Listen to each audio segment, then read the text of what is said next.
With that down, let's move on to main topic number 3. And our third main topic today gets submitted to us by Matt Linton, who writes, "Hello, John.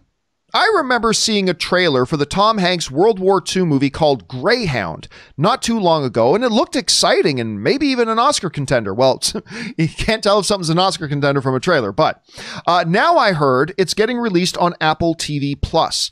I'm actually in shock seeing how Apple TV Plus is the least watched and known of the streaming services.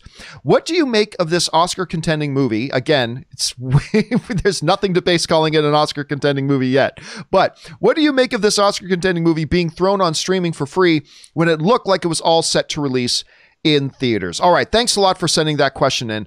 And yes, it came out, the news came out that as, you know, the longer this whole lockdown has been happening, more and more movies, very particularly selected by their studios, have been moving over to streaming for a bunch of different reasons. One, they just got no place to put them. Maybe they thought this was a particular movie that wasn't going to do very well, so we can throw that over there.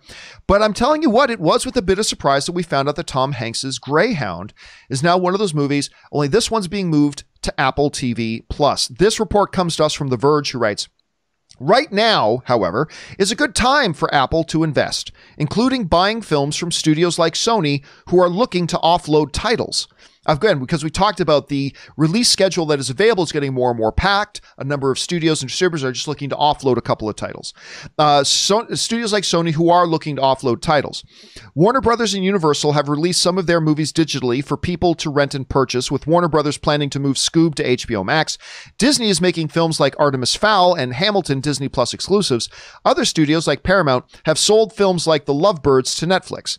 Sony isn't as invested in subscription streaming as Disney, Warner Brothers, and NBC Universal, creating a lucrative and appealing option to sell their films to companies like Apple that need content for their streaming service." So that's what comes to us from The Verge. And, you know, this makes a lot of sense because in this era right now, while I'm still surprised, it does make sense upon reflection. Look, Sony's like any other company right now. They have to look at the movies that they think have a good chance to make a lot of money or at least be profitable at the box office. They also have to weigh that against, you know, some streaming services, in this case, Apple TV Plus, who really want to get some titles. And believe me, Apple has more money than all the movie studios in Hollywood combined. They were probably able to offer up a pretty lucrative licensing deal to take that movie straight to streaming. Now, whether or not that's ultimately wise for Apple to do, maybe not, but they've got nothing but money in the coffers, Rob. They've got nothing but money in the coffers. And even though Apple TV Plus has put out some good content that you and I have talked about, you know, I've really enjoyed For All Mankind. Was really great. Morning Show was way better than I thought it was going to be. Despite the fact that they put out some good content, they are straggling far behind a lot of these other streaming services, and maybe they need to make some big splashes, even if it's not financially the smartest thing to do. And so they go for something like a Tom Hanks kind of prestige-looking film like Greyhound. I was surprised. I'm not going to lie. I was surprised, but I guess upon reflection, it shouldn't have been all that surprised. I guess it kind of makes sense. But anyway, Rob, you see this. What's your analysis of this whole situation? Well, you know, Bloomberg had an article about how Apple TV is looking to acquire old television libraries or old content libraries. And I was reading this and I'm thinking, you know, they launched this streaming show, and For All Mankind, I just started it, you know, just started catching up with that. And I just started the morning show, and I'm enjoying them both. I'm 2 episodes into each. But they had, I mean, they should have had content to release like every week for 6 months. It's like there's not a lot of pickings there. And I think that this is a good move for them. I mean, I really want to see this movie. I love, first of all, Tom Hanks has a pretty good pedigree when it comes to World War II. Not only was he in Saving Private Ryan, but he was also, of course, the producer on Band of Brothers in the Pacific. And now they're doing the miniseries about the air war during World War II. So anything that Tom Hanks has to do with World War II, I will watch. So I think this was a good acquisition, but I was really looking forward to seeing this in a theater. and on a big screen with a big sound system, because there's lots of explosions and submarines and count me in. But I think for Apple Plus, if you're acquiring a Tom Hanks film, that at least is going to get more eyeballs on your channel.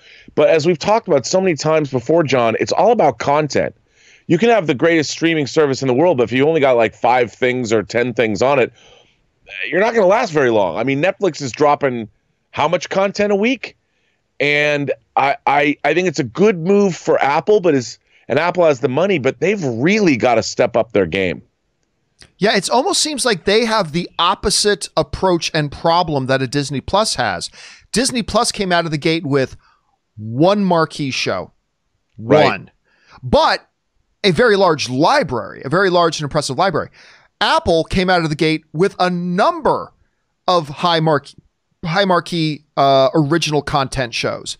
Yeah. But no library, or at least a much smaller library. So it seems like they have the opposite problem. And so I think you're right. It makes sense at this point they're looking to acquire licenses to older content, third-party content, as well as maybe start to acquire some prestige things to get more eyeballs. It's like Apple's going, hey guys, don't forget about us. We're here. Yeah. And this might be a good move for them to do. A little surprised I was, but upon reflection, maybe I shouldn't have been. Question here is, guys, what do you think about this move for Apple TV Plus? Do you think this is a smart strategic move? Do you think this addresses some of the problems that they have? What do you think about it? Jump on down to the comment section below and let us know your thoughts. All right, guys.